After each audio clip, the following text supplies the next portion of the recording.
الصوم لله يجزي كيف شاء به نحمد و نصلی علی رسولہ الکریم اما بعد بسم اللہ الرحمن الرحیم۔ معزز خواتین و حضرات، السلام علیکم ورحمۃ اللہ وبرکاتہ۔ آج کی مجلس میں آپ کے سامنے عرض کروں گا کہ سب سے پہلے نماز عشاء کس نے پڑھی اور کب پڑھی اور کتنی پڑھی۔ تو نماز عشاء کے بارے میں دو روایتیں ہیں۔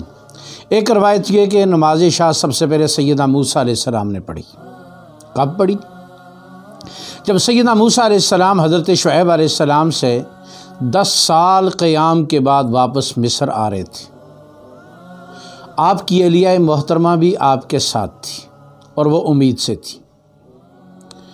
تو حضرت موسیٰ علیہ السلام کو واپسی میں راستے میں 4 پریشانیاں لاحق ہوئیں۔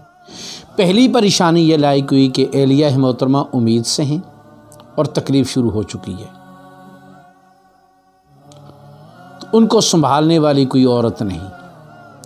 نمبر 2، حضرت موسیٰ علیہ السلام کو اپنے بھائی ہارون علیہ السلام کی پریشانی ہے کہ میرے بھائی ہارون کا کیا بنا جو مصر میں تھے۔ تیسری پریشانی آپ کو یہ تھی کہ فرعون کا ظلم اور جبر بھی ان کے سامنے تھا۔ اور چوتھی پریشانی ان کو یہ لاحق ہوئی کہ وہ راستہ بھی گم گئے۔ جو راستہ منزل کا تھا اس سے آپ اس راستے کو چھوڑ کے دوسرے راستے پر ہو گئے۔ بیوی کی تکلیف، اپنے بھائی ہارون کی پریشانی، فرعون کے ظلم کا خطرہ اور راستے کا بھول جانا۔ تو اس موقع پر حضرت ابراہیم حضرت موسیٰ علیہ السلام آگ کی تلاش میں نکلے۔ جب آگ کی تلاش میں نکلے تو آپ کوہ طور پر پہنچ گئے۔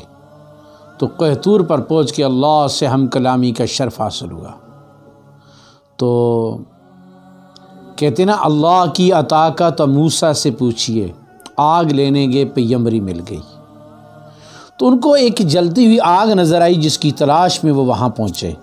اللہ جل جلالہ کی ذات نے آپ کو وہاں نبوت بھی عطا فرمائی، اور انبیاء میں واحد پیغمبر ہیں کہ جن سے ہم کلامی بھی اللہ نے فرمائی۔ تو ان 4 مصیبتوں کے بعد، پریشانیوں کے بعد اتنا بڑا انعام اور اعزاز کا معاملہ ہوا، تو حضرت موسیٰ علیہ السلام نے اس موقع پر 4 رکعتیں ادا فرمائیں۔